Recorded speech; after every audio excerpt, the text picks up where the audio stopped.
The snow fell silently over Stalingrad, turning the ruins white as if winter itself wanted to hide what had been done there. It was February 2nd, 1943, the morning the Sixth Army stopped breathing. Inside the frozen shell of the Wehrmacht department store, where the German headquarters had become a tomb, the last radio set crackled with life one final time.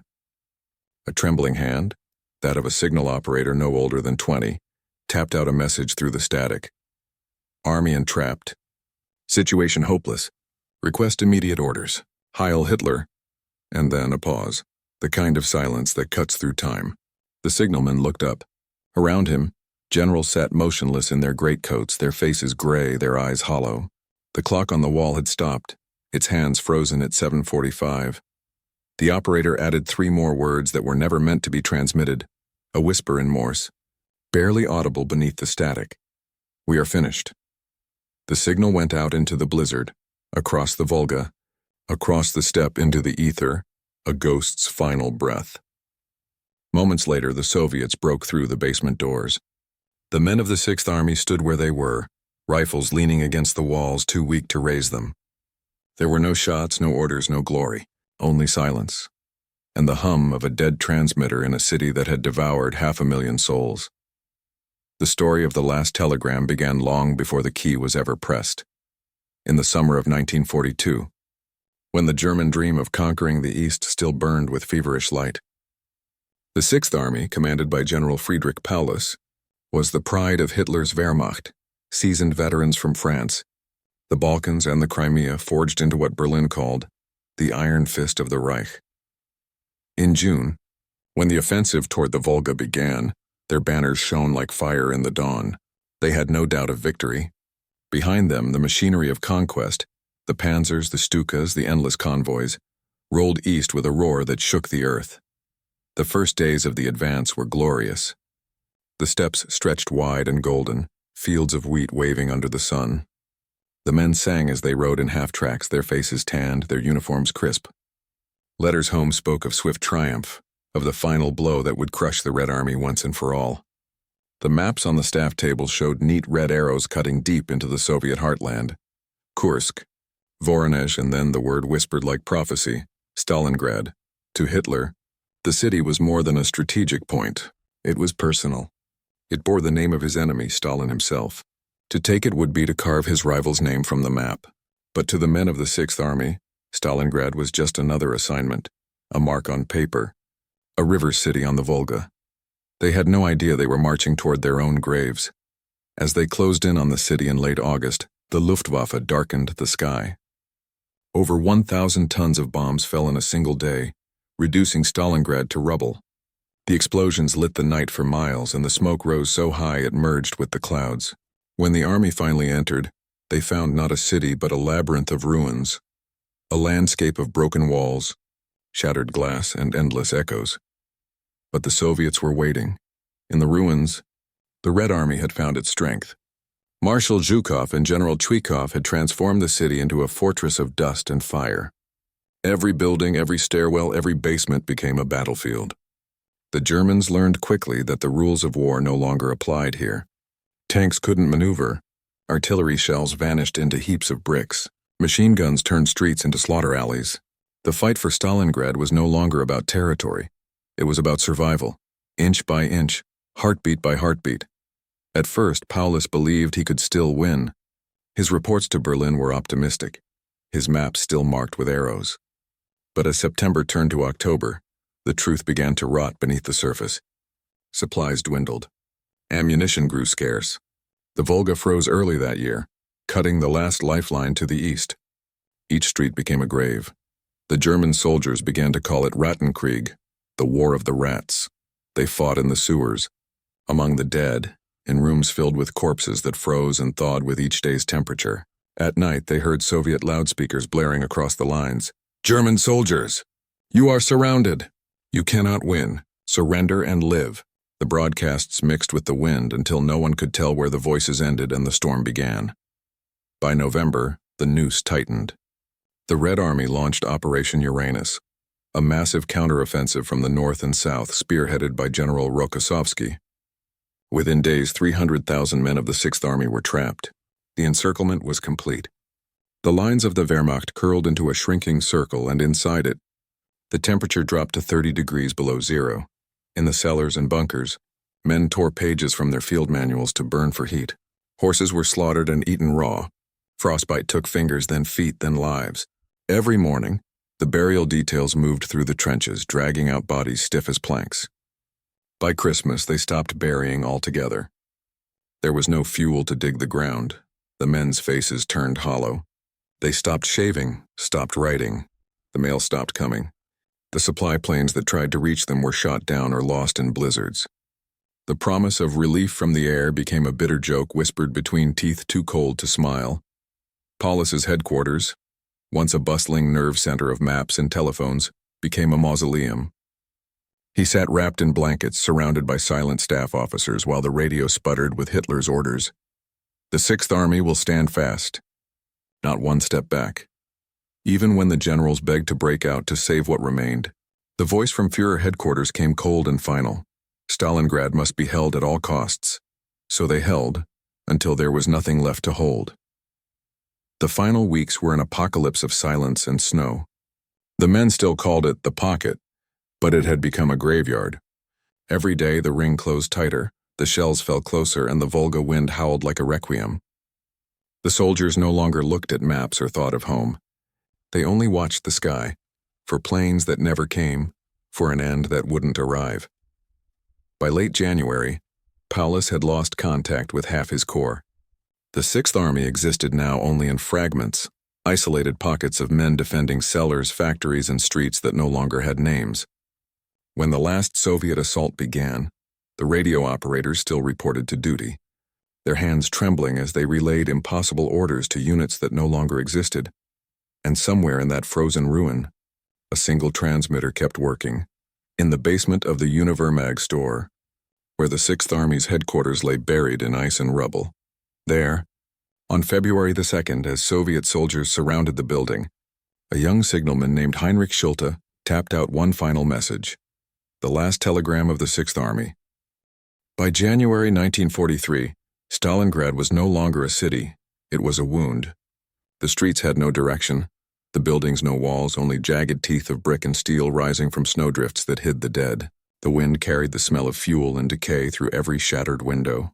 The Sixth Army, once 300,000 strong, now numbered barely 90,000, scattered in pockets of frozen humanity across a wasteland no longer recognizable as Earth. It was as though the world had ended, and these men were the last to know it. In the mornings, when the gray light pushed through the smoke, figures emerged from cellars wrapped in rags, faces blackened with soot, eyes hollow and without color. They no longer marched or saluted. They shuffled, coughing, dragging their rifles like dead limbs. The once proud insignia of the Wehrmacht was lost beneath layers of grime and frost. In their helmets, ice formed around the edges where sweat had once gathered in summer. Inside the pocket, discipline still existed on paper. The order of battle still listed divisions, regiments, companies, ghosts of organization drifting through the radio static. Paulus still received situation reports, but they came in fragments, in broken signals. No ammunition, no rations, enemy everywhere. Entire divisions were reduced to a few dozen men. The 18th Panzer Corps, once the pride of the army, always had a single functioning tank. The 71st Infantry, veterans from France and the Balkans, were fighting with captured Soviet weapons. The 100th Jaeger Division had ceased to exist altogether. Every day the Soviets closed in tighter, their artillery a constant heartbeat in the frozen air. In the south of the city, General Karl Strecker commanded the remnants of the 18th Corps. His command post, once a factory office, was now a cavern of concrete and ice. The windows were gone. The wind moved freely through the holes where glass used to be. Strecker's men fought from room to room, their only heat the muzzle flash of rifles. He had stopped using maps. The front line was now defined by who froze slower. Paulus's headquarters lay to the north beneath the smoldering remains of the WWII department store. There, beneath floors that had once sold silk and jewelry, the high command of the Sixth Army now huddled in the dark. The basement had been reinforced with sandbags and wooden beams, but the ceiling sagged dangerously, and every explosion above sent a rain of plaster down like snow. The air was heavy with the stink of kerosene, burned flesh, and damp wool. Somewhere in the corner, a phonograph sat silent, its record cracked in half. The officers no longer removed their gloves. The cold bit too deep for bare skin. On the night of January 28th, Paulus gathered what remained of his staff around a table. The only light came from a flickering lantern, its flame shivering with each gust that slipped through the cracks. Major Wilhelm Adam, his aide, laid out the latest Soviet reports captured from a courier. The Red Army had closed the last corridor to the west. The Sixth Army was sealed completely and finally. No relief would come. Operation Winter Storm had failed weeks earlier. Manstein's tanks had stopped 200 miles short. Paulus stared at the map for a long time. His face, once stern and sharp, now sagged with exhaustion. His mustache was rimed with frost. His hand shook when he reached for his coffee, a thin, gray liquid brewed from melted snow and barley grounds. He looked up at Adam. "Hitler still believes we can hold?" Adam hesitated. "Yes, Herr General." "He insists you will be supplied from the air." Paulus let out a dry laugh, the sound of paper tearing. "From the air? There is no air left here." In Berlin, far from the white hell of Stalingrad, Hitler sat in warmth and conviction. His telegrams to Paulus grew shorter, more demanding, less human. "The Sixth Army must stand firm. You will hold Stalingrad to the last man. The world is watching." Each message was signed simply, Adolf Hitler. Paulus read them in silence, then folded them carefully and placed them in a drawer. He knew what they meant. There would be no surrender, no evacuation. The Sixth Army was not expected to survive, only to die in a way that could be called heroic. By the last week of January, the Soviet artillery began to move closer, their guns thundering day and night. The sound no longer frightened the men. It became part of their breathing. Snow and ash mixed in the air, coating the ruins with a fine gray dust. Soviet tanks prowled through the wreckage like beasts, their treads grinding over frozen corpses. The Germans still fought, but it was not war anymore. It was reflex, an instinct to fire at movement, to fight because stopping meant admitting the truth. The wounded lay in heaps in the cellars, tended by overworked medics who had long since run out of morphine. Bandages were made from curtains, splints from chair legs. The surgeons' hands trembled from cold and hunger as they worked by candlelight, their instruments clattering against metal trays. When the candles burned out, they operated by touch. In one bunker, a doctor named Kurt Ryman amputated his own frostbitten fingers one by one with a pocket knife. He did not scream, only wept silently when it was done. Outside, the men scavenged anything that could burn. They stripped doors, tore apart carts, even burned their own boots. The fires filled the cellars with smoke, staining the walls black. When the fuel was gone, they sat in darkness. Hunger became something holy, a quiet god that ruled them all. They boiled leather belts for soup, scraped frost from beams to drink. When a horse carcass was found, it became a feast, and the men tore it apart with knives and bare hands, the steam from the flesh rising into the cold. The Soviets kept coming, relentless, methodical like the tide. By now, the Red Army numbered over 1 million. For every German rifle, there were 10 Russian guns. The Sixth Army was crushed between them, shrinking by the hour. Reports came in: 14th Panzer, gone. 305th Infantry, surrounded. 24th Division, no longer responding. Each loss was met with silence. Paulus no longer wrote to headquarters. There was no point. The lines were dead, the frequencies empty. The only voices left were those on the shortwave set in the basement. Whispers of other trapped units. Desperate fragments of sentences drowned in static. "This is Group South. Out of ammunition. Russians everywhere. May God help us." Then nothing. In the last days of January, Paulus received an offer from the Soviets. A delegation approached under a white flag, bringing a message from General Rokossovsky. "Cease resistance. You are surrounded. Further struggle is useless. You will be treated according to the Geneva Convention." The offer was clear and humane: surrender and live. Paulus hesitated. To surrender would be treason in Hitler's eyes. Yet to continue was madness. He walked to the radio and stared at the static, his breath fogging the air. The message from Berlin still sat on the table beside him. Capitulation is forbidden. The Sixth Army will fight to the last man. That night he did not sleep. He paced the floor of the basement, his boots crunching on frozen dirt. listening to the distant thunder of Soviet artillery. Around him, his staff dozed in their chairs wrapped in blankets, their faces illuminated by the dim glow of the radio valves. In the corner, the young signalman, Heinrich Schulte, sat at his post, headphones on, hands poised above the Morse key. He looked like a ghost, the skin of his cheeks cracked and raw. The radio hissed softly, alive but empty. At dawn, Paulus made his decision, January 31st, 1943. The day began with fog, heavy and low, pressing down on the ruins. Soviet troops had reached the center of the city. Gunfire echoed down the streets, muffled by the snow. The Sixth Army was now divided into two pockets, the northern group under Paulus and the southern under Strecker. Communication between them was nearly gone. In the Univermag basement, the headquarters waited for the inevitable. At 7, a messenger arrived, an officer from the Red Army escorted by 2 soldiers. He bore a single sheet of paper. Paulus took it without a word. The offer was simple, unconditional surrender. He read it once, then folded it. His hand trembled, not from fear but from exhaustion. He turned to his adjutant. "Tell the men to destroy the code books. We will not be sending any more orders." At 7:45, the last telegram was transmitted. Schulte sat at the radio, his breath fogging the air, the headphones buzzing faintly. The text had been dictated by Major Adam and approved by Paulus. Each word was tapped slowly, painfully, as though carved in ice. Army entrapped. Situation hopeless. Request immediate orders. Heil Hitler. When the last dot faded into static, Schulte hesitated. His fingers hovered over the key. He looked at Paulus, who sat motionless at the table, staring at the wall. In that moment, something broke inside him. The illusion of duty, the belief in command, in purpose. He pressed the key again, tapping out 3 words that were never written down, never recorded in any log.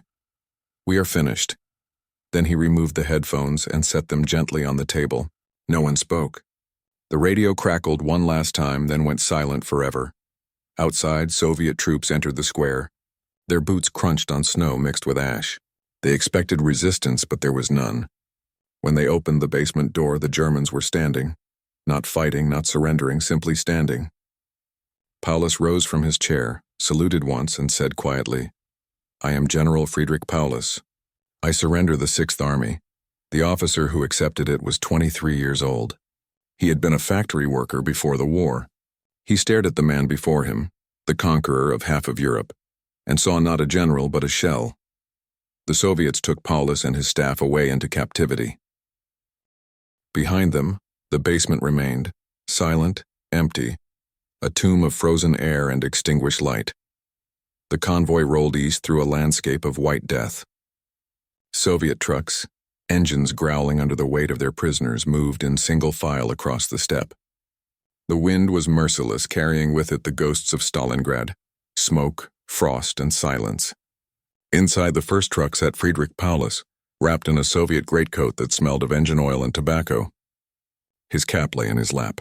Around him, his aides shivered beneath threadbare blankets, their breath rising like mist. The trucks had no windows. Only gaps in the wood allowed glimpses of the endless snow. The sun was pale, a distant coin hanging in a colorless sky. Every few kilometers, the convoy stopped to dig itself free from drifts. Each time the prisoners climbed down wordlessly, their boots sinking into the snow. They no longer looked at the horizon. There was nothing left to see. The land was as empty as the men who walked it. Behind them, Stalingrad still burned, a black scar twisting upward through the fog. Paulus did not speak. He sat rigid, his eyes fixed on the floorboards. Somewhere behind him, an officer began to cough, deep, wet, hollow. Another prayed quietly in Latin. The sound of the wind filled every silence, the constant whisper of a world that had forgotten language. When they reached Beketovka, a small village south of the city, the officers were separated from the enlisted men. The latter were herded into barns and cellars, given a piece of bread each, then left to die slowly. For many, the march itself was the end. The frost claimed them one by one, in a stumble, a collapse, a stillness. The Soviets did not shoot the fallen. They simply marched on. Paulus and his staff were escorted into a farmhouse that had been converted into an interrogation center. A single stove burned in the corner, its warmth almost unbearable after weeks of cold. They were given tea, real tea, and black bread. None could eat at first. Their stomachs had forgotten how. That night, the interrogations began. In a small upstairs room lit by a single bulb, General Konstantin Rokossovsky awaited them. He was calm, precise, and impeccably dressed, his uniform spotless. When Paulus was led in, Rokossovsky rose and offered his hand. "General Paulus," he said in flawless German, "you fought bravely.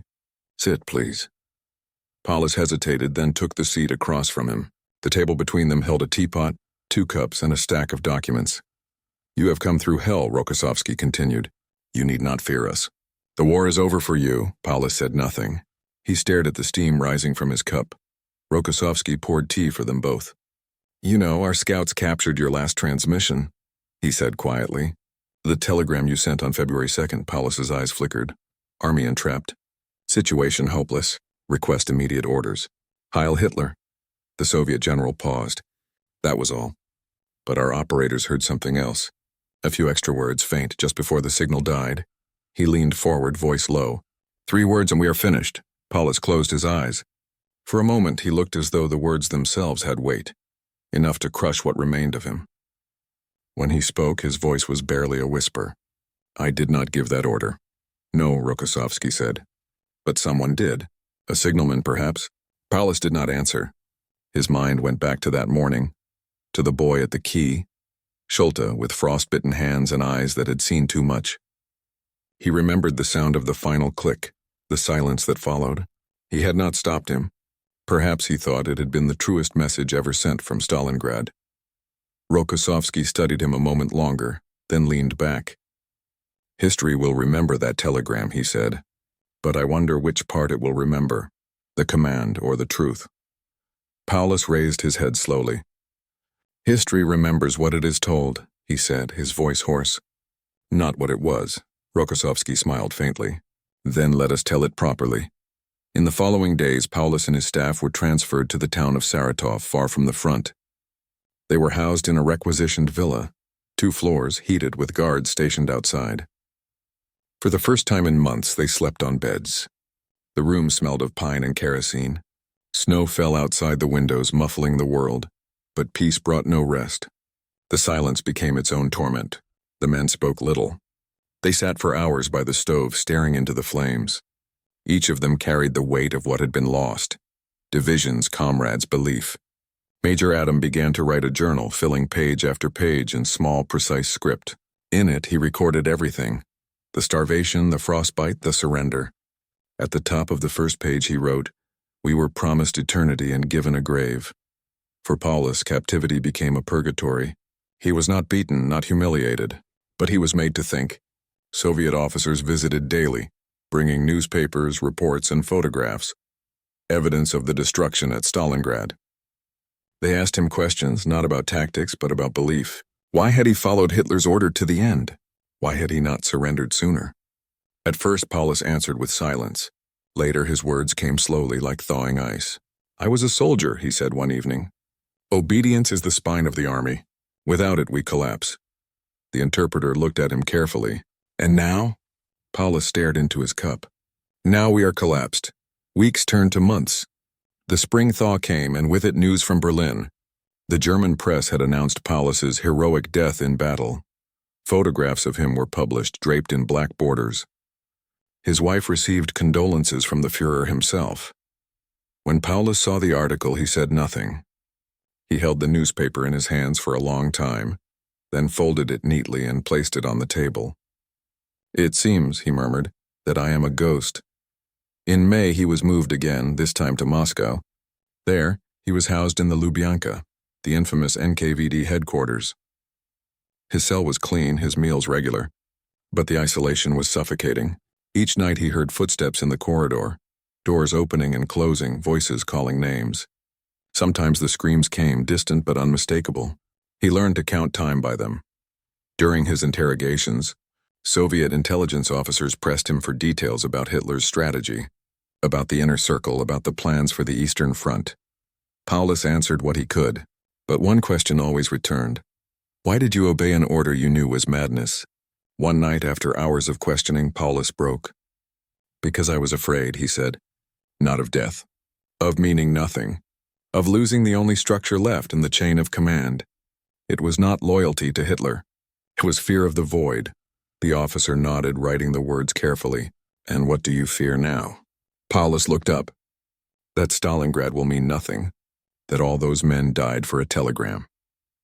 In July 1943, the Soviets brought Paulus to a special meeting, a gathering of German officers captured at Stalingrad. They were being organized into a committee, the National Committee for a Free Germany. Its purpose was clear: propaganda. To show the world that even the Wehrmacht's finest had turned against Hitler. Paulus resisted at first.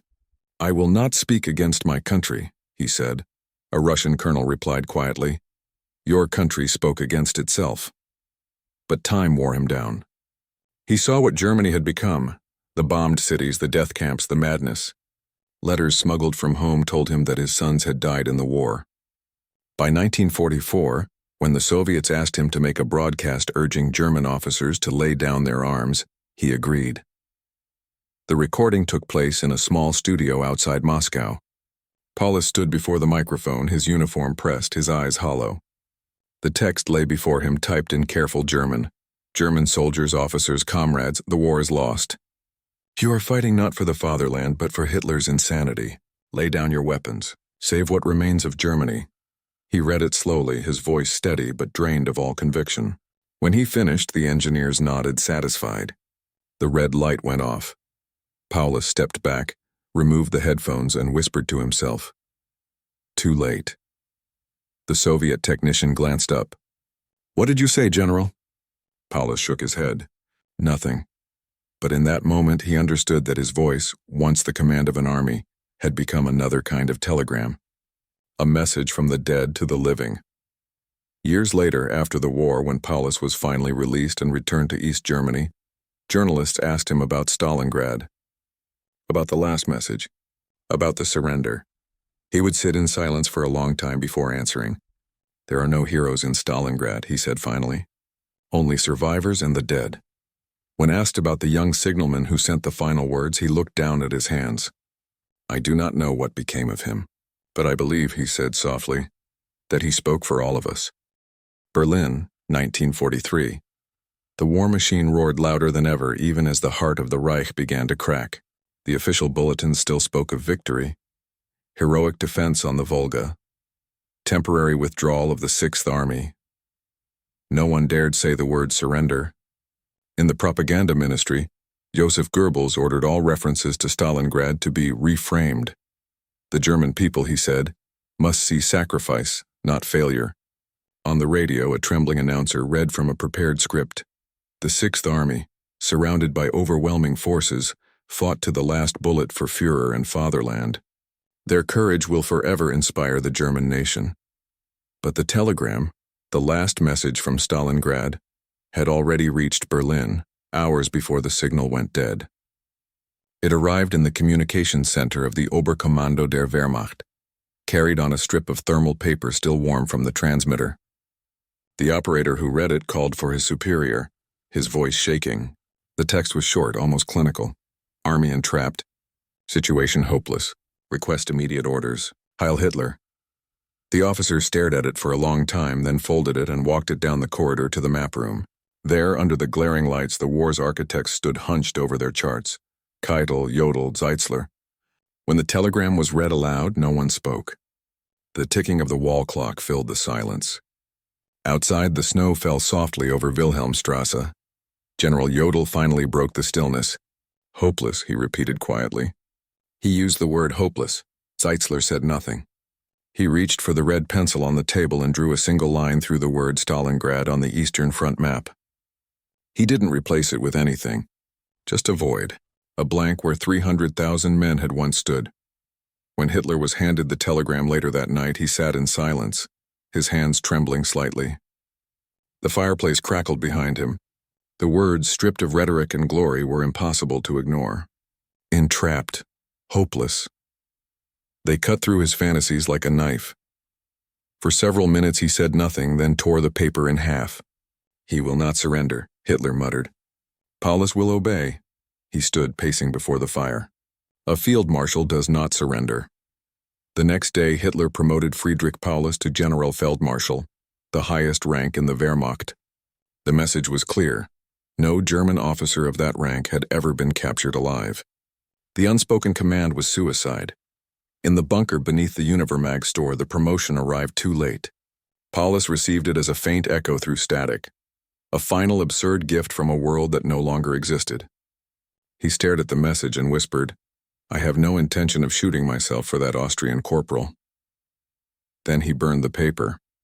In Berlin, when word came that Paulus had surrendered alive, Hitler's rage shook the walls. He screamed that Stalingrad would be struck from history. But history was already writing itself, in ashes and silence, in the last telegram that still lingered in the hands of a few officers who dared not destroy it. Outside the Reich Chancellery, the city continued its routines. Children played in the snow, trams rattled down unter den Linden, but something in the air had changed. People spoke more quietly. The air raid sirens wailed more often. In bakeries and post offices, whispers began to spread. "The Sixth Army is gone." The families of the men trapped in Stalingrad began receiving letters, old ones, written months earlier when hope still existed. They came in bundles, sometimes with frost stains still visible on the envelopes. The handwriting was cramped, hurried. "We will be home by spring. The Russians are finished. Save me a place at the table." And then, nothing more. The government issued condolence cards printed with black borders and a small iron cross. Each bore the same line: "Your husband, son, father fell as a hero of the German Reich at Stalingrad." The cards arrived by the thousands. Wives fainted in post offices. Mothers clutched the paper to their chests. A nation began to understand in silence that something irreversible had happened. The telegram itself, that small strip of paper with 12 words, became a secret relic. The original was sealed in a file at the OKW archives, marked top secret. Only a handful of officers ever saw it again, but whispers of its existence circulated through the ranks. Some said it contained a hidden plea for mercy. Others swore there had been a second message sent moments later, intercepted by Soviet operators, the one that ended with "We are finished." Years later, when captured Soviet intelligence files were declassified, fragments of the Morse transmission confirmed it. The faint signal, almost drowned by interference, carried those three final words. The operators who heard it reportedly stood up from their desks in silence. One of them, a young woman named Tatyana Karpova, later recalled, "We could not celebrate. We listened to that boy's voice tapping across the ice, and it sounded like the whole war was speaking through him." As 1943 wore on, the war devoured itself. The defeat at Stalingrad marked the turning point, the moment when Germany's empire of steel began to rust. Goebbels ordered the Total War campaign, calling on civilians to sacrifice everything. Posters went up on every street corner, "Victory or death." But beneath the slogans, fear had taken root. Inside the Wehrmacht, officers began to doubt. Secretly, quietly, they spoke of Paulus, the man who had surrendered rather than obey. To some, he was a coward. To others, a martyr of reason. In the barracks, whispers grew. The Führer can be wrong. The silence spread faster than any propaganda. By 1944, the Soviets were advancing on all fronts. The myth of invincibility had shattered. In East Prussia, as refugees streamed westward, some carried small relics from Stalingrad: letters, badges, photographs. A few even claimed to possess copies of the last telegram, copied by radio operators who had intercepted it in their own headquarters before the fall. These fragments circulated among the defeated, a kind of forbidden scripture. One such copy surfaced in Vienna, smuggled through the black market by a telegraph officer. It was a single strip of yellowed paper, the words faint but legible. At the bottom, someone had added in pencil, "Remember us." When Allied troops entered Berlin 2 years later, they found dozens of such relics hidden in drawers, behind picture frames, inside burned-out offices. Each one was a tiny piece of testimony, not just of loss but of understanding. The moment when even the enemy could no longer lie to itself. After the war, as Germany lay in ruins, the telegram resurfaced in the archives of both East and West. Historians argued over its meaning. Was it an act of loyalty, a soldier's final obedience, or a coded cry for help? The debate lasted decades. In 1953, a Soviet historian named Sergei Mikhailov published a paper revealing the full transmission log. The final entry read 02-02-43, show 7.45 hours, from 6th Army HQ, Stalingrad. Army entrapped. Situation hopeless. Request immediate orders. Heil Hitler. Unverified edition, faint. We are finished. The publication caused outrage in West Germany. The government denounced it as propaganda, but in private many officers admitted its truth. One retired colonel wrote anonymously to a newspaper, "We all heard it. We just pretended not to." In the years that followed, the telegram became something larger than history, a symbol of futility, of blind obedience, of the human cost of pride. It was taught in military academies as a lesson in command failure. It appeared in literature, films, memorial speeches. Each time, those three words haunted the story: "We are finished." In 1960, Friedrich Paulus died in Dresden. He lived quietly in East Germany after the war, never returning to the West. His house was modest, his life uneventful. In his final years, he rarely spoke of Stalingrad, but in his study on the wall behind his desk hung a single object, a framed copy of the last telegram. The words were faint, almost erased by time. When a journalist visited him shortly before his death and asked why he kept it, Paulus replied softly, "Because it is the only truth I ever told." After his funeral, the telegram vanished. Some say it was taken by Soviet officials. Others believe his family burned it, as he had once burned his orders. But the message lived on, not in paper, but in silence. In modern Russia, the museum at Volgograd, formerly Stalingrad, keeps a display case containing a recovered Morse key found in the ruins of the Wehrmacht basement. The plaque beneath it reads simply, "Transmitter used by German 6th Army, February 2, 1943. Last signal sent from this position. We are finished." Visitors stand quietly before it. Some weep. Others just stare at the small piece of metal that once carried the sound of an empire dying. No one speaks because there is nothing left to say. The world moved on, but the echo of that final transmission, "We are finished," never truly faded. It lingered, buried in the wires of history, humming faintly beneath the modern world like an old frequency that refused to die. Even in peace, it haunted the minds of those who had heard it, and those who tried to forget it. In the 1950s, as Germany divided itself into two nations, Stalingrad became a word no one dared to speak aloud. In the West, it was buried beneath new wars, new alliances, and the economic miracle. In the East, it became scripture, proof of the downfall of fascism, recited in schools and parades, a lesson in the cost of arrogance. But for the men who had been there, the survivors scattered across Europe, it was something else, a scar too deep for memory, too wide for words. In small apartments from Dresden to Dusseldorf, they sat in silence, staring at old medals, turning them over in their hands like talismans of guilt. Some had lost their minds in captivity. Others returned home to find wives remarried, children grown strangers. They lived in shadows, unmentioned, unhonored. When asked about Stalingrad, they would shake their heads and whisper, "Don't ask. The dead still listen." In Moscow, the Soviets preserved everything, every report, every photograph, every intercepted signal. The last telegram was transcribed, translated, filed away in the vaults of the GRU. But one officer, Captain Tatiana Karpova, the young radio operator who had first heard the faint final message, could never forget it. She stayed with the Signals Corps after the war, rising through the ranks, training new operators. In 1967, on the 25th anniversary of Stalingrad, she was interviewed for a commemorative film. When asked what she remembered most, she said quietly, "It was not the noise of battle. It was the silence afterward." The interviewer pressed her, "Do you still remember the sound of the last message?" She nodded. "Yes. It was like hearing someone breathe their last through a machine, a whisper that became history." Meanwhile, in the West, as the Cold War deepened, NATO intelligence analysts studied the archives of the Second World War for lessons. Among them was a young British officer named Michael Corbett, who came across a declassified Soviet transcript of the Stalingrad telegram in 1969. He had served as a communications specialist and was fascinated by command systems under stress. He wrote in his notebook, "The message is not failure, it is revelation. The point at which obedience becomes suicide." That line would later be quoted in dozens of military ethics lectures. Stalingrad became not just a battle, but a parable, taught in every academy, whispered in every war room. The telegram was displayed at staff colleges, not as an artifact of surrender, but as the first true instance of modern command breakdown.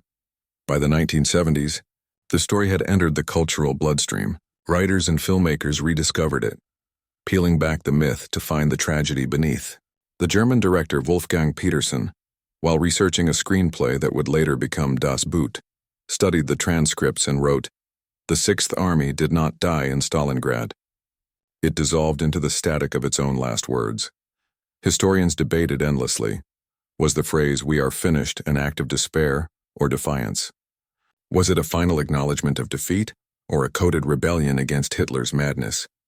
No one could prove it. The young signalman who had sent it, Heinrich Schulte, had vanished into the snow. No record of his death existed. Some believed he died in the ruins.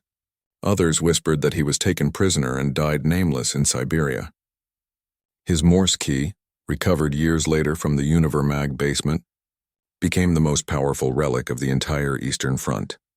By the 1980s, when West Germany rearmed and joined NATO's nuclear umbrella, generals would sometimes mention the Stalingrad telegram during strategic briefings. "Never again," they said. "Never again shall a commander send men to die for the pride of one man." The phrase became an unspoken doctrine, shaping an entire generation of officers who understood that loyalty without conscience is not courage, but ruin. In the East, under Soviet rule, the story took another shape. The Stalingrad Museum at Volgograd turned the telegram into a monument to sacrifice, both German and Soviet.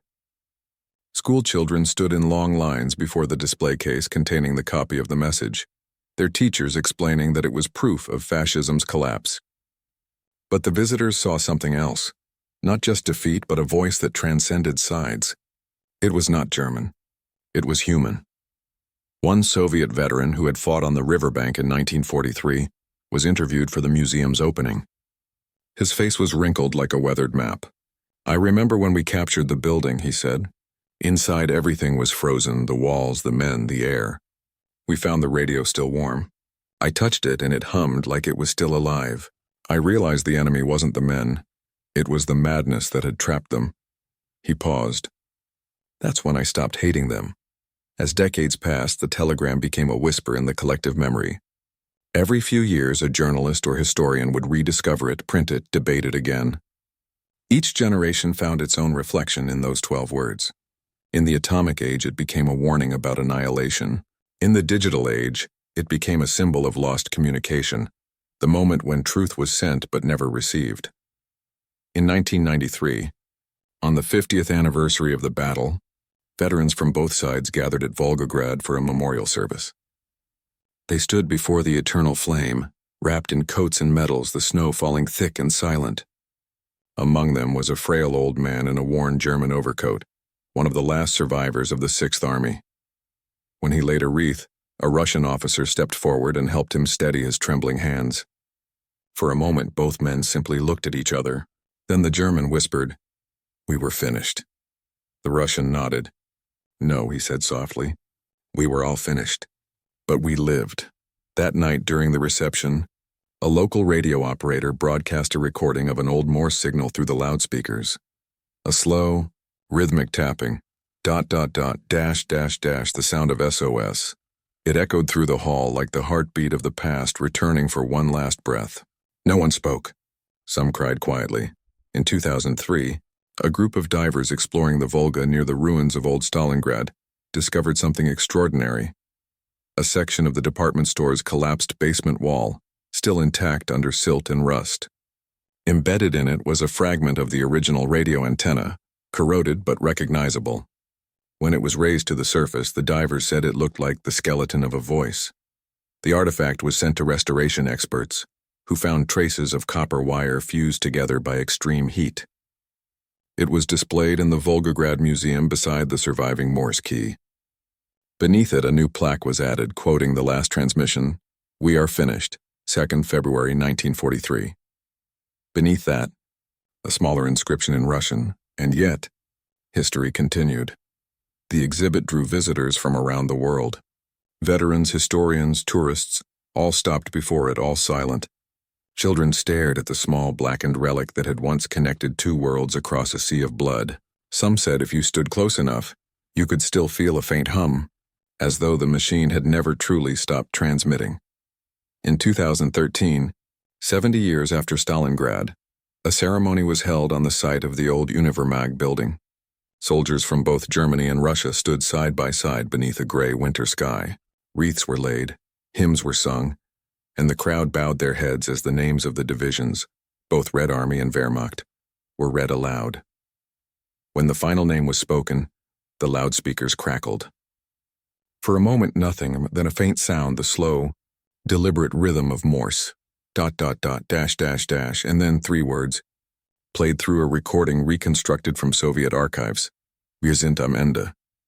We are finished. The crowd did not move. Some looked up to the sky. Others closed their eyes. It was as if the ghosts themselves had finally spoken, one last time, not to surrender, but to remind the living. A Russian general turned to the German officer beside him and said quietly, "Perhaps that was not a message of defeat. Perhaps it was a message to us, the future, that wars must end before men do." Now, decades later, the telegram still exists.